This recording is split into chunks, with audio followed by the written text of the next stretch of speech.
We have trained the model and we also saved that model. Now we write the fast API server around that model.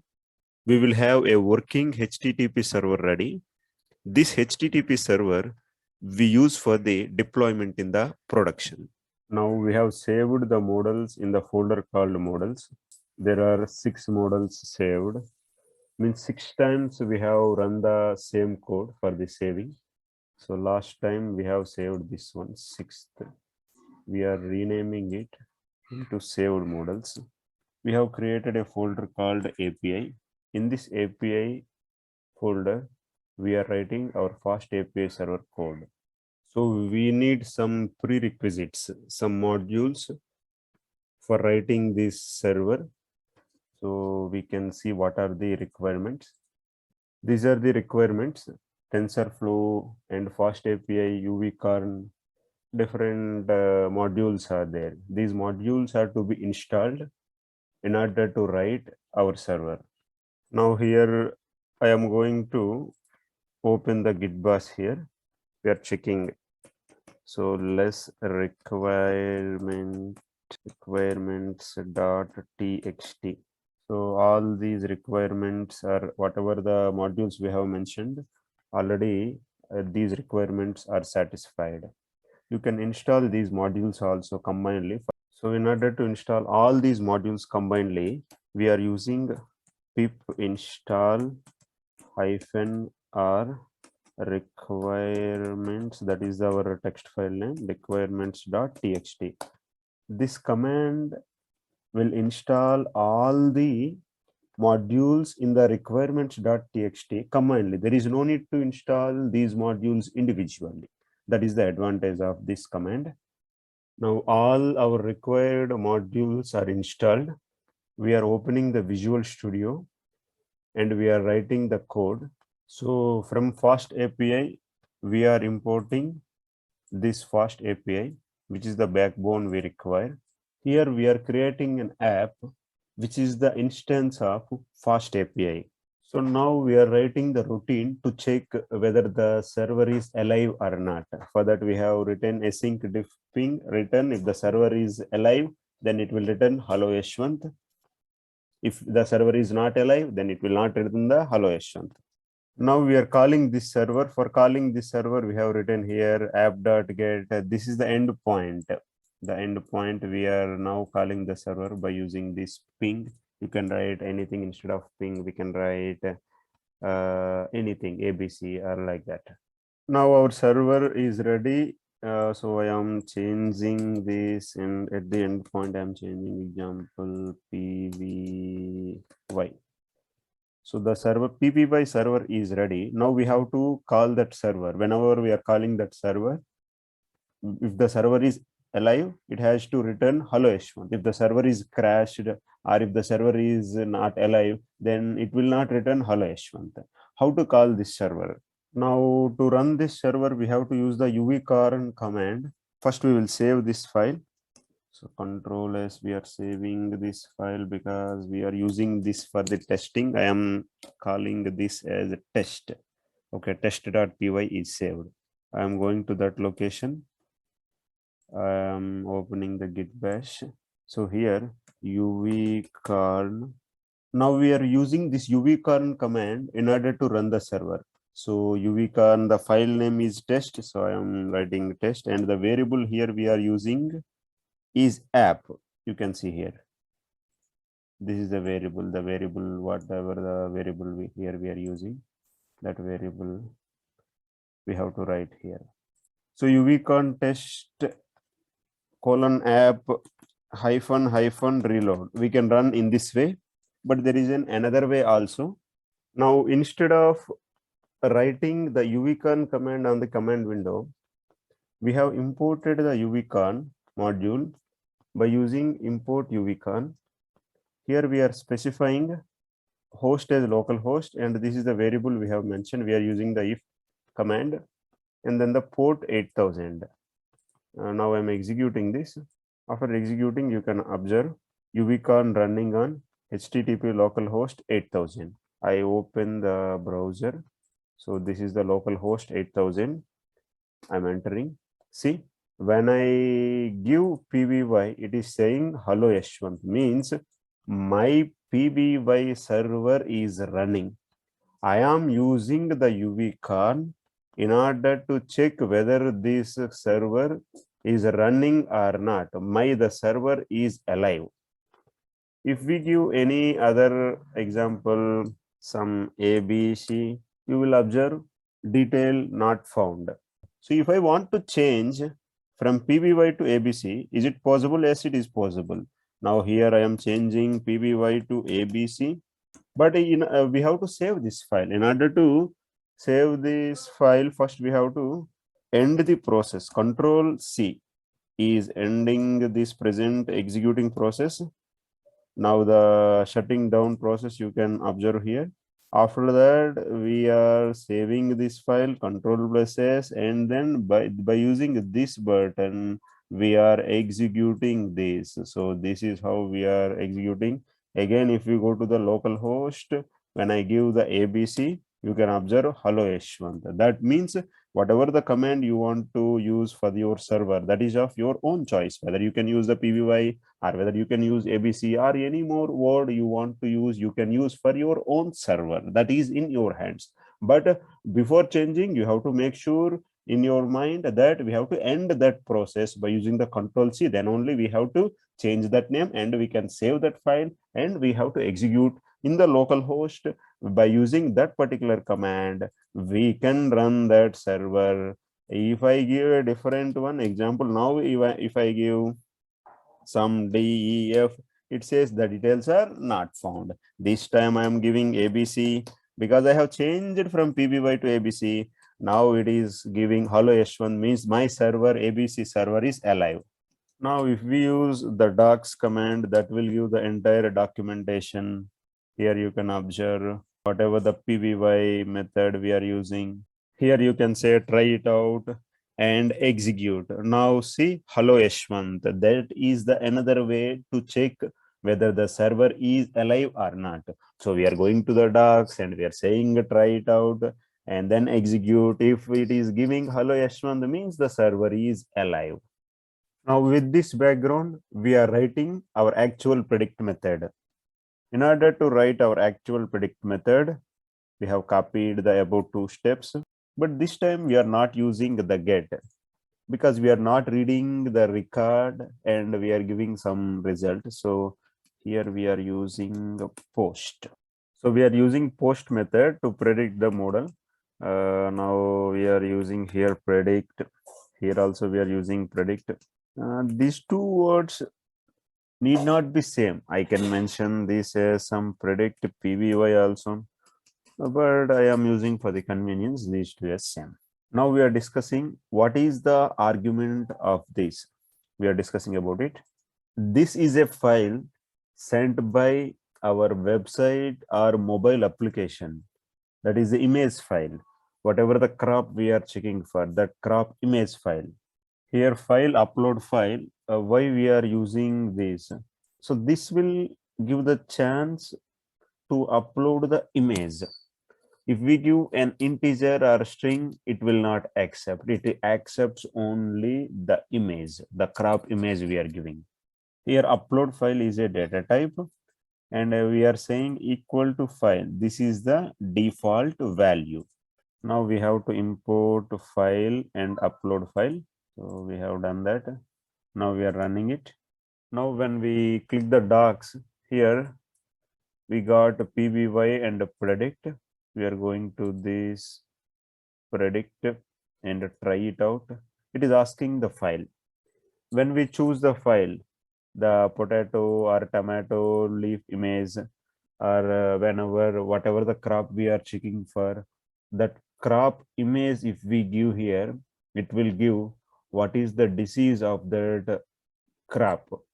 A particular image, whatever we are sending, the model will predict that disease of that particular either tomato or potato or pepper. This is one way. Another way of testing is we can use the Postman. You can say download Postman, then you can go to this website. You can download for the Windows. Once the app is installed, you can type here Postman. So we have opened the Postman and we have selected here the post method. There will be two methods.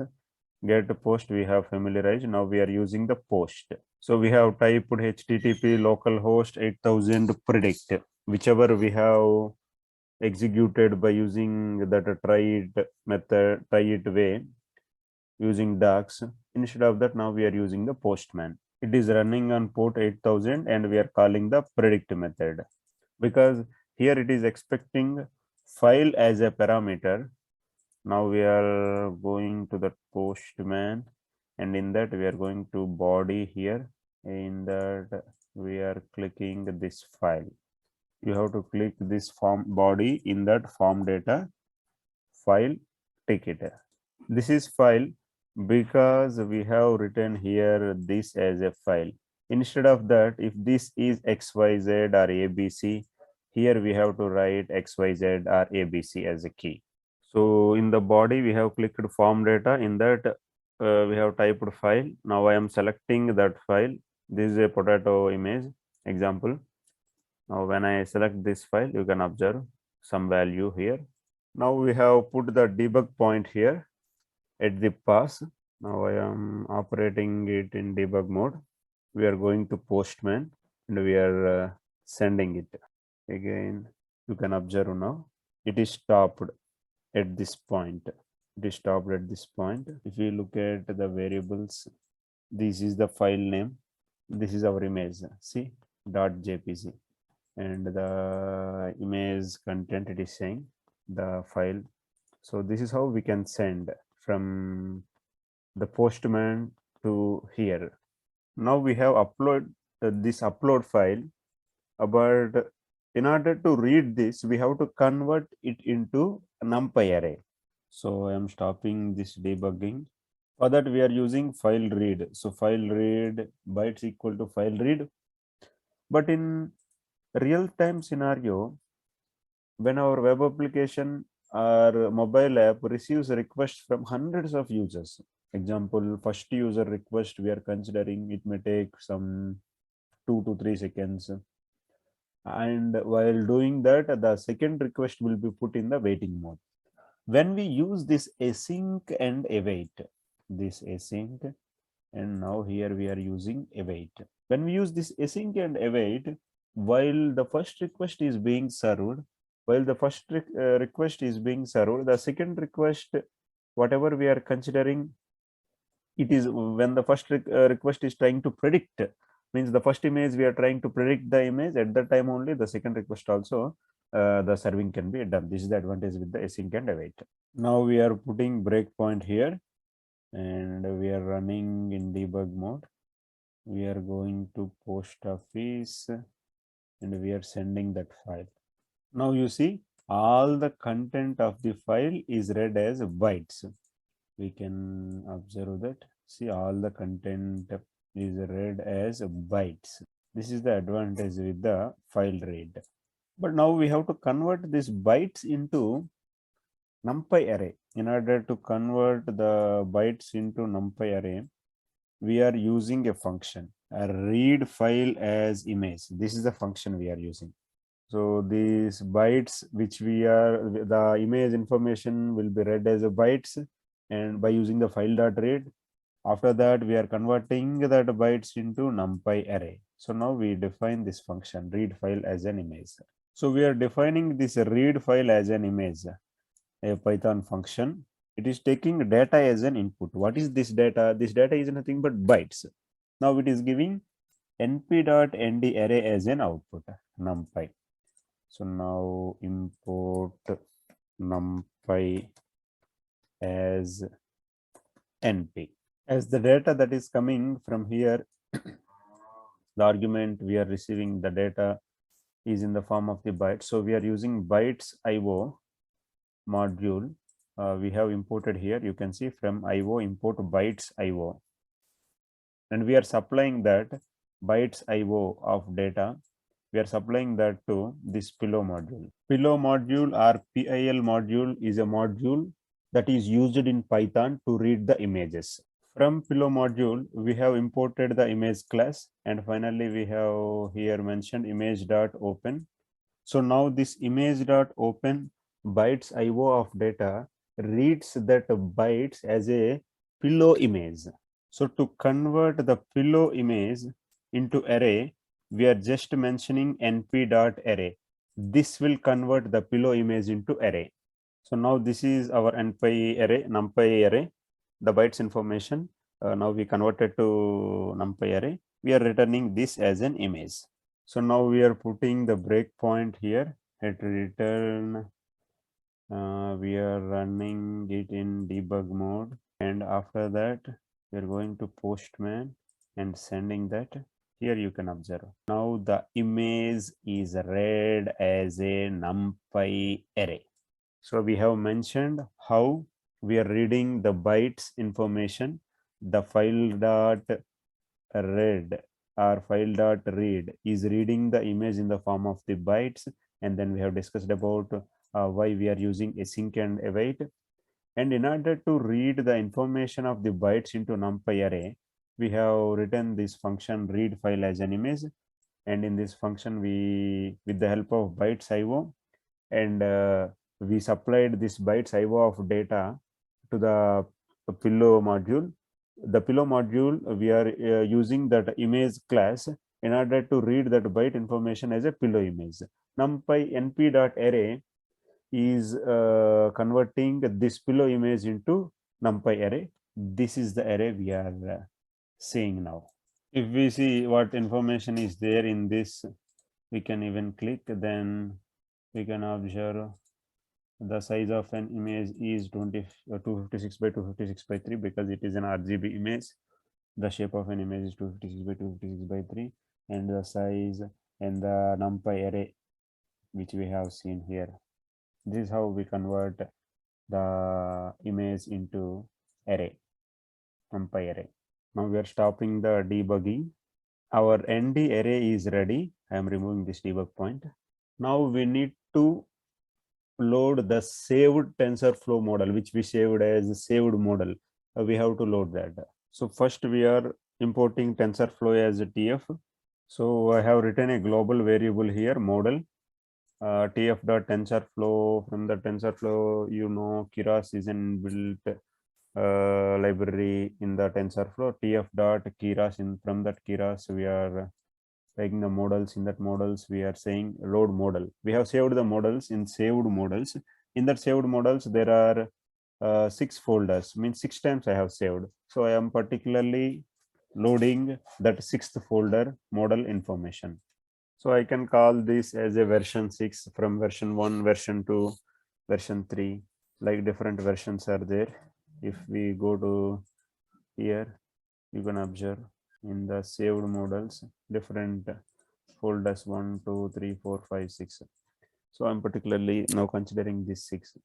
If we take the TF serving into consideration, we can take the all versions dynamically. Now we are creating a variable called class names. In these class names we have these 3 different diseases of the potato leaf: early blight, late blight, and healthy. Now we are using model.predict of an image, but the problem is it will not take a single image, it will take a batch. So because example, if the image is 256 by 256 by 3, it is not taking the image, a single image like this. We have to give a batch. So it is like this is a batch. In order to do that, we are using np.expand dims the image comma 0. So this will be the batch information. Now I am saying image underscore batch. So what actually this expand dims is doing here? Expand dimension means it is converting the one-dimensional information into two-dimensional information. That is what actually expand dimension np.expand underscore dims is doing.